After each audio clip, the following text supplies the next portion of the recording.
দেখুন, আজকে মামলাটা তো ছিল, আপনারা জানেন মামলাটি বহুদিন ধরে, বেশ কয়েকদিন ধরে শুনানি চলছে। তো তাতে তো অনেক জিনিসই বেরিয়ে পড়েছে, অনেক সত্য সামনে চলে এসছে। তো আজ চাপে পড়ে আজ ফাইনালি রাজ্য লিটারেলি হার স্বীকার করলো।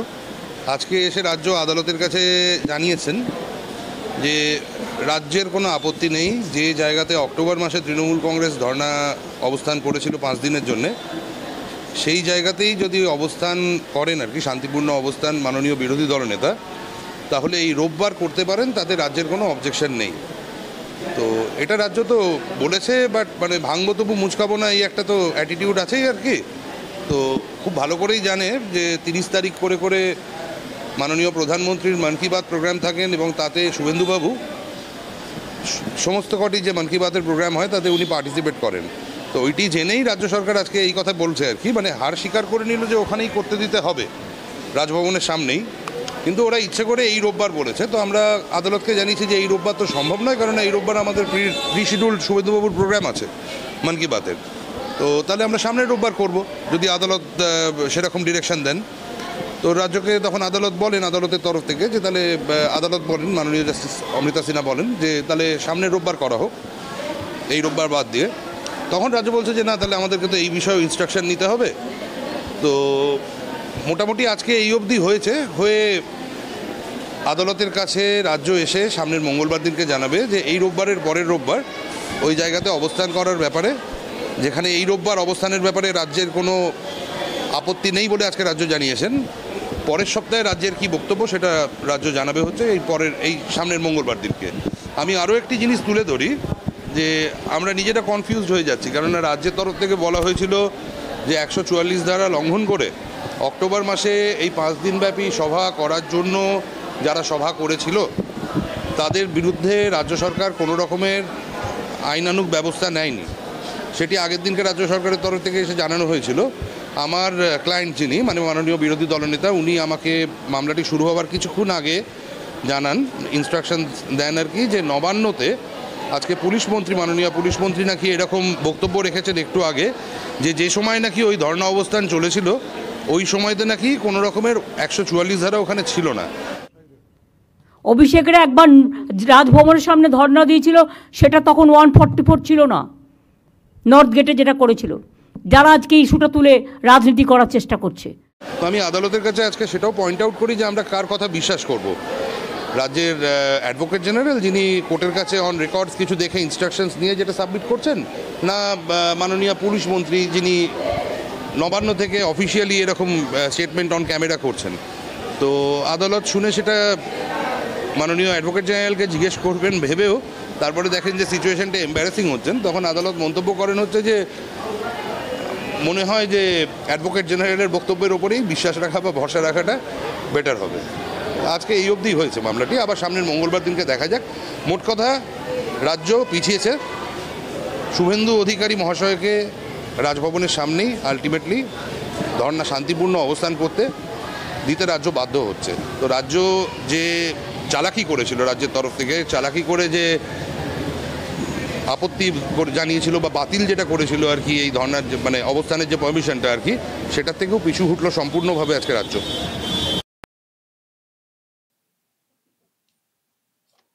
দর্শক শুনলেন, আমি যা শুনলাম তাতে যদি পয়েন্ট করে করে বলতে হয় তাহলে 4টে পয়েন্ট বলা যায়। যে ভাইপোকে, মানে ভাইপো বলতে অভিষেক ব্যানার্জিকে বাঁচাতে মরিয়া পিসি এবং সিপি। পিসি মানে পিসি, যিনি মুখ্যমন্ত্রী, আর সিপি মানে যিনি পুলিশ কমিশনার বিনীত গোয়েল, কলকাতা পুলিশের। 2 নম্বর পয়েন্ট হচ্ছে, আমি ব্যাখ্যাতে আসছি পয়েন্ট ধরে ধরে একটু পরে, আগে পয়েন্টগুলো বলে দিই। 2 নম্বর পয়েন্ট হচ্ছে, পুলিশ শেষ পর্যন্ত ঢোক গিললেও ঢ্যামনামি বললে হয়তো একটু খারাপ লাগবে, চালাকি বন্ধ করেনি। পুলিশ শেষ পর্যন্ত ঢোক গিললেও চালাকি বন্ধ করেনি। 3 নম্বর পয়েন্ট হচ্ছে, মুখ্যমন্ত্রীর লজ্জা। মুখ্যমন্ত্রীর লজ্জা, কারণ তার কথাতে বিশ্বাস রাখার ক্ষেত্রে হাইকোর্ট প্রশ্ন তুলেছে। আর 4 নম্বর পয়েন্ট হচ্ছে, শেষ পর্যন্ত শুভেন্দু অধিকারীর জয়। পুলিশকে এমন প্যাঁচে ফেলে দিয়েছেন শুভেন্দু অধিকারী যে পুলিশকে শেষ পর্যন্ত পারমিশন দিতে হচ্ছে সেইখানে যেখানে পারমিশন দেওয়া নিয়ে আপত্তি তুলেছিল পুলিশ, এমনকি তাকে রাজভবনে যেতেও সমস্যায় ফেলে দেওয়া হয়েছিল, পথ আটকে ধরেছিল পুলিশ। সেই পুলিশকে এখন রাজভবনের সেই অংশে যেখানে 144 ছিল বলে নানান সব কথা বলা হচ্ছিল, সেখানেই অবস্থানে বসার জন্য পারমিশন দিতে চেয়েছে পুলিশ। সুতরাং আলটিমেটলি শুভেন্দুর জয়। আমি আরেকটু পয়েন্ট ধরে বলে দিই যে কেন বলছি যে অভিষেক ব্যানার্জিকে বাঁচাতে পিসি এবং সিপি মরিয়া, এবং কিভাবে তারা মরিয়া হয়ে উঠছেন। কেন মরিয়া সেটা বুঝতেই পারছেন, অভিষেক সমস্যায় পড়বেন, অভিষেকের বিরুদ্ধে আইন মোতাবেক কোনো ব্যবস্থা হবে, সেটা কি চাইবেন পিসি? আর সিপি বা কি করে চাইবেন? তার তো আবার অন্য ব্যাপার আছে, অন্য লোভও থাকতে পারে। এখন তো পুলিশদের প্রচুর সব লোভের সব গল্প শুনছি, মুখ্যমন্ত্রী নিজেই তো বলছেন সব প্রচুর নাকি লোভ বেড়ে গেছে। তো এখন বাঁচানোর কৌশলটা আমি বলতে চাইছি। পিসি কেন বলছেন 144 ওখানে ছিল না? এই জন্যই, যাতে করে 144 থাকলে, ওই যে কলকাতা হাইকোর্ট বলেছে না যে 144 ছিল, অথচ ওখানে কি করে অভিষেক ব্যানার্জিরা বা ওই দল বা ওই লোকেরা কি করে ওখানে গত অক্টোবরে প্রোগ্রামটা করেছিলেন। আর যখন 144 লঙ্ঘন করে করা হয়েছিল, তাহলে পুলিশ কি ব্যবস্থা নিয়েছিল বলতে হবে। তো যখন কলকাতা হাইকোর্ট প্রশ্ন তুলে দিয়েছে, তো এখন তো সেখান থেকে তো বের হতে হবে। তো সেখান থেকে বের হওয়ার জন্য পিসি একরকম কথা বলছেন, আর সিপি মানে পুলিশ কমিশনার তিনি অন্য পন্থাতে, অন্য রাস্তায় হাঁটছেন এই প্রশ্নকে মানে করার জন্য, মেটানোর জন্য। পিসি কি বলে দিচ্ছেন ডাইরেক্টলি, বলছেন 144 ওখানে ছিল না। তো যখন উনি 144 ছিল না বলে দিচ্ছেন, তার মানে আর তাহলে আর কেন প্রশ্ন উঠবে যে কেন ব্যবস্থা হলো না? ওখানে তো 144 ছিল না। তো এটা বলে দিয়ে পিসি পুরোপুরি অভিষেককে গার্ড করার চেষ্টা করছেন, 144 ছিল না, তাহলে আর অবস্থান বসা নিয়ে কোনো সমস্যা নেই, বা ওই অ্যাকশন নেওয়া নিয়ে কোনো আর প্রশ্ন উঠবে না। ফলে হাইকোর্ট যে প্রশ্ন তুলেছে, তার মানে সেই প্রশ্নের কোনো আর মানে থাকছে না, কারণ 144 ছিল না। এটা বলে দিয়ে পিসি অভিষেককে গার্ড করছেন। কিন্তু এটা গার্ড করলে তো হবে না, তার আগে তো এজলাসে তো বলে দিয়েছে পুলিশ, এর আগের হিয়ারিং তো বলে দিয়েছে 144 ব্যবস্থা ওখানে আছে। তখন হাইকোর্ট প্রশ্ন তুলেছে, তাহলে কেন ব্যবস্থা নেওয়া হয়নি, কি ব্যবস্থা নেওয়া হয়েছে বলতে হবে। তো পুলিশ তো অলরেডি বলে ফেলেছে, ওখানে বলে ফেলেছে। তো আর মুখ্যমন্ত্রী, পুলিশ মন্ত্রী বললে কি হবে?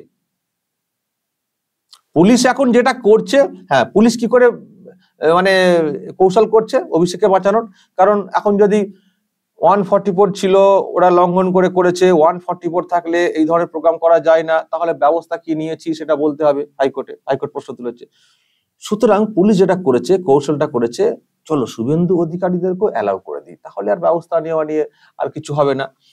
এবার হয়তো ওদিকটাও ম্যানিপুলেট করে ম্যানেজ করে দেওয়া হবে, যে ওখানেও ছিল, ওখানেও আমরাও মানে ওদের ক্ষেত্রেও একইভাবে পারমিশনটা দিয়েছিলাম বলে হয়তো একটা কিছু দেখিয়ে দেওয়ার চেষ্টা হবে।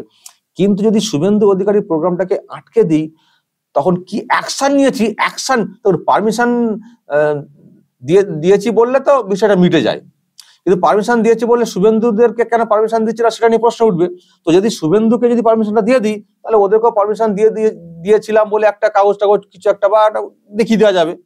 আর পারমিশন না দিলে তাহলে অ্যাকশন নিয়ে ওটা দেখাতে হবে। এখন অ্যাকশন নিয়ে কি দেখাবেন? অ্যাকশন নেওয়া দেখাতে গেলে তো অভিষেকের বিরুদ্ধে আগে অ্যাকশনটা দেখাতে হবে। তো কি করে দেখাবো? সে তো অভিষেক সমস্যায় পড়ে যাবেন। তাহলে অভিষেককে বাঁচাতে হবে, চলো শুভেন্দুকে পারমিশনটা দিয়ে দাও, তার মানে পুলিশ কমিশনার শুভেন্দুদের প্রোগ্রামটাকে পারমিশন দিয়ে অভিষেকের বিরুদ্ধে অ্যাকশনটাকে বাঁচাতে চাইছেন। আর পিসি উনি ডিরেক্টলি 144 ছিল না বলে ডিরেক্টলি অভিষেককে বাঁচাতে চাইছেন। মানে আলটিমেটলি দুজনেই, পিসি এবং সিপি, পিসি মানে নিজের পিসি আর সিপি মানে পুলিশ কমিশনার, দুজনেই অভিষেককে বাঁচানোর নানান সব কৌশল করছেন। একজন ডিরেক্টলি 144 কে উড়িয়ে দিচ্ছেন, আর একজন শুভেন্দুকে পারমিশন দিয়ে ওই প্রশ্নকে লাঘব করার চেষ্টা করছেন। কিন্তু সেটা করলেও আবার কেমন শয়তানিটা পুলিশের তরফ থেকে, সেটা দেখুন দর্শক, যেটা শুনলেন আপনারা। বলছেন যে সামনে রোববার করতে হবে, এই সময় থেকে ওই সময় পর্যন্ত 4 ঘন্টা, যেটা শুভেন্দু অধিকারী আইনজীবী বললেন। ওরা ভালো করে জানেন যে মন কি বাত প্রোগ্রাম রয়েছে প্রধানমন্ত্রীর, এবং সেই সময় শুভেন্দু অধিকারী প্রোগ্রামে থাকেন। সুতরাং এই সময় অ্যালাউ করে দিই, তাহলেও হয়তো আসবেন না, আর এলেও ঠিক মতো করে করবেন না। চলো আমরাও প্রশ্ন থেকে বেঁচে গেলাম, আর শুভেন্দুর প্রোগ্রামটাকেও ভালো করে করতে দেওয়া হলো না। পারমিশন দেব, ভাঙবো তবু মস্কাবো না, যেটা উনি বলেছেন।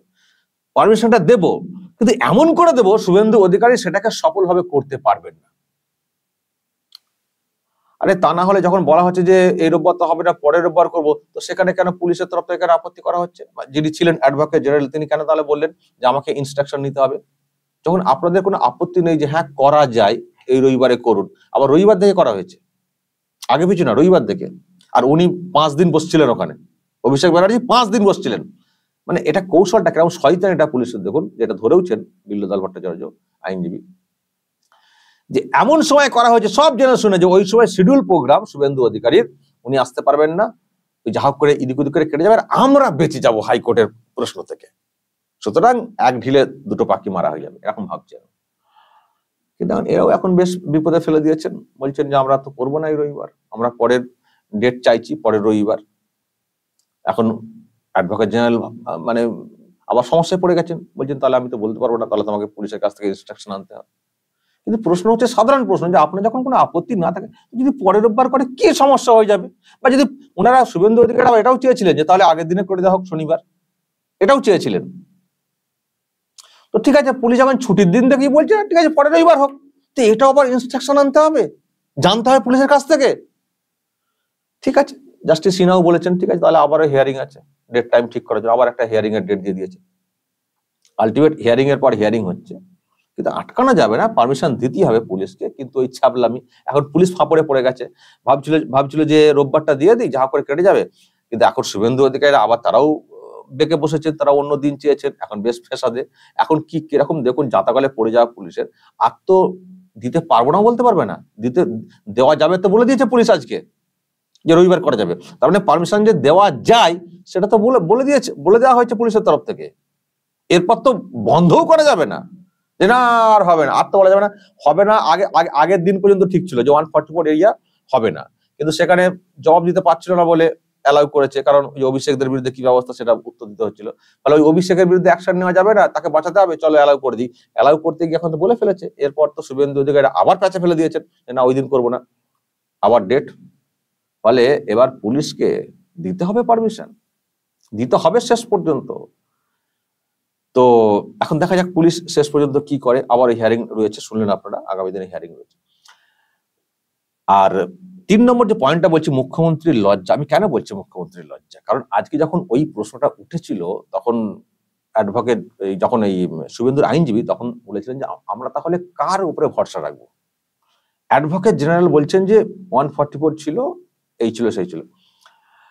আর মুখ্যমন্ত্রী নবান্নে বলছেন, মানে পুলিশ মন্ত্রী নবান্নে বলছেন 144 ছিল না। তাহলে আমরা কাকে বিশ্বাস করব? খুব সংগত প্রশ্ন করেছেন শুভেন্দুর আইনজীবীরা, এবং শুভেন্দু ওখান থেকে ধরিয়ে দিয়েছেন প্রত্যেকে ফোনে সঙ্গে সঙ্গে। উনিও তো সারাক্ষণ চোখ কান তো খোলা রাখছেন।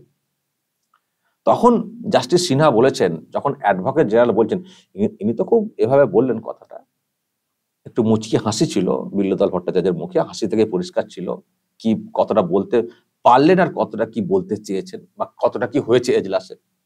অ্যাকচুয়ালি এজলাসে যেটা হয়েছে, উনি বলেছেন যে যারা রাজনীতিক পলিটিশিয়ান তাদের কথায় ভরসা রাখার দরকার নেই, বিশ্বাস রাখার দরকার নেই।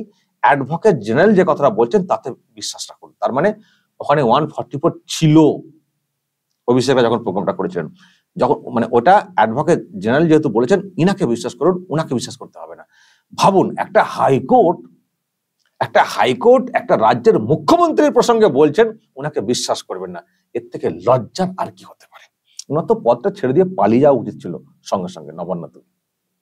এইরকম কথা শোনার পরে যে একটা হাইকোর্ট মুখ্যমন্ত্রীর উপরে ভরসা রাখতে পারছে না, মুখ্যমন্ত্রীর কথাতে বিশ্বাস রাখতে মানা করছেন, এর থেকে লজ্জার আর কি হতে পারে? মিনিমাম লজ্জা শরম থাকলে চলে যাওয়া উচিত ছিল নবান্নের চেয়ারটা ছেড়ে দিয়ে। আর কি করে বিশ্বাস রাখতে বলবে হাইকোর্ট? একটা অফিসিয়ালি জানানো হচ্ছে, অ্যাডভোকেট জেনারেল পুলিশের তরফ থেকে বয়ান এসে এজলাসে বলছেন যে ওখানে 144 ছিল, আর পুলিশ মন্ত্রী নবান্নে বসে বলছেন ছিল না প্রেসের সামনে। তো উনি যখন ছিল না বলছেন, তাহলে পুলিশ কি করে বললো ওখানে ছিল? পুলিশ যখন অ্যাডভোকেট জেনারেলের মাধ্যমে বলছে এজলাসে দাঁড়িয়ে, সেটা হচ্ছে ডকুমেন্ট, অফিসিয়াল ডকুমেন্ট। তো তাতে ভরসা রাখবেন না, তো পুলিশ মন্ত্রী এরকম বকবকানিতে ভরসা রাখবেন যার কোনো হাতা নেই মাথা নেই, যার কথার সঙ্গে কাজের কোনো মিল নেই। নবান্নে বসে বলছেন, অথচ অ্যাডভোকেট জেনারেল পুলিশের কথা বলছেন যে হ্যাঁ ওখানে ছিল 144 ছিল সেই সময়ও, তাহলে কি করে ভরসা রাখার কথা বলবেন? ফলে এই যে একটা পরিষ্কার হয়ে গেল, একেবারে কলকাতা হাইকোর্টের একটা অবজারভেশন যে ওনার উপরে ওনার কথার বিশ্বাস রাখার কোনো প্রয়োজন নেই, দরকার নেই, মানে এর থেকে লজ্জা আর কি হতে পারে, যেটা আমি বলতে চাইছি। আর লাস্ট, শুভেন্দু অধিকারীর জয়। অনেক চেষ্টা হয়েছিল শুভেন্দুকে আটকানোর, রাজভবনে ঢুকতে দেবো না, এই করবো না, সেই করবো না, সেটাতেও ফেল হয়েছে। রাজভবনে শুভেন্দু অধিকারী ঢুকেছিলেন রাজ্যপালের সঙ্গে সাক্ষাৎ করে। এবার সেই 144 এরিয়া যেখানে এত আপত্তি এত প্রশ্ন, সেখানেই শুভেন্দু অধিকারীকে শেষ পর্যন্ত ধর্ণা করার জন্য পারমিশন দিতে বাধ্য হচ্ছে পুলিশ। এর থেকে বড় যায় শুভেন্দু অধিকারী আর কি হতে পারে? সে 4 ঘন্টা হোক, একদিন হোক, যাই হোক, মানতে হলো পুলিশকে, দিতে হবে, দেওয়া যায়। আর তা না হলে কেন সেই সময় তুমি দিয়েছিলে? চিঠি দিয়ে যে প্যাঁচে ফেলে দিয়েছিলেন না শুভেন্দু অধিকারী ওই রাজভবনে পথ আটকানোর পরে, সেই প্যাচ এখন খুলছে হাইকোর্টে, এবং হাইকোর্টের সামনে মাথা নত করে বলতে হচ্ছে পুলিশকে, হ্যাঁ হুজুর পারমিশন দেব, আমাদেরকে বাঁচান। আবার বলছি, একমাত্র অভিষেককে বাঁচানোর জন্য পুলিশ কিন্তু এই পারমিশনটা দিতে বাধ্য হচ্ছে, শুধুমাত্র অভিষেককে বাঁচানোর জন্য। তা না হলে তার বিরুদ্ধে অ্যাকশনটা নিতে হতো, অ্যাকশন কি নিয়েছি সেটা দেখাতে হতো, শুধুমাত্র তার জন্য। পুলিশের এই যে অ্যাক্টিভিটি, এই যে আচরণ, কি বলবেন দর্শক? এটাকে কি বলবেন? আর এটাও তো প্রশ্নের, যদি কোথাও 144 থাকে সেখানে কি করে ধর্ণার পারমিশন দেওয়া হয়? আজকে হয়তো শুভেন্দু অধিকারী পাচ্ছেন, শুভেন্দু অধিকারী হয়তো এটা জয়, কিন্তু আমি বলবো এটার মধ্যেও একটা অনৈতিক ব্যাপার হয়ে যাচ্ছে। 144 এরিয়াতে ওইভাবে ধর্ণাতে বসা যায় না। কিন্তু পুলিশ এমন কাণ্ড করেছে, পুলিশ এমন নিজের জালে জড়িয়ে গেছে, আজকে পুলিশও একটা অনৈতিক ভাবে স্বীকার করছে বা পারমিশন দিতে বাধ্য হচ্ছে। এটাও কিন্তু অন্যায়। 144 এরিয়াতে কেন ধর্ণা হবে? কিন্তু শুভেন্দু অধিকারীরা কি করলেন? তারা পুলিশকে চোখে আঙ্গুল দিয়ে দেখানোর চেষ্টা করলেন, হে পুলিশ, তুমি ঠিক কাজ করনি, তুমি নিরপেক্ষ নও, এটা প্রমাণ করলেন শুভেন্দু অধিকারী। আর পুলিশ নিজের পিঠ বাঁচাতে এবং অভিষেককে বাঁচাতে সেই অনিয়মটা কি আজকে তারা নিয়ম আকারে মেনে নিচ্ছে যে হ্যাঁ ওখানে পারমিশন দেওয়া যাবে, ওখানে ধর্ণা করা যাবে। বুঝতে পারছেন দর্শক কি চলছে রাজ্যে? দর্শক কি বলবেন? যদি এই নিয়ে আপনাদের কিছু বলার থাকে অবশ্যই বলবেন, কমেন্ট বক্সে নজর রাখবেন আরামবাগ টিভিতে।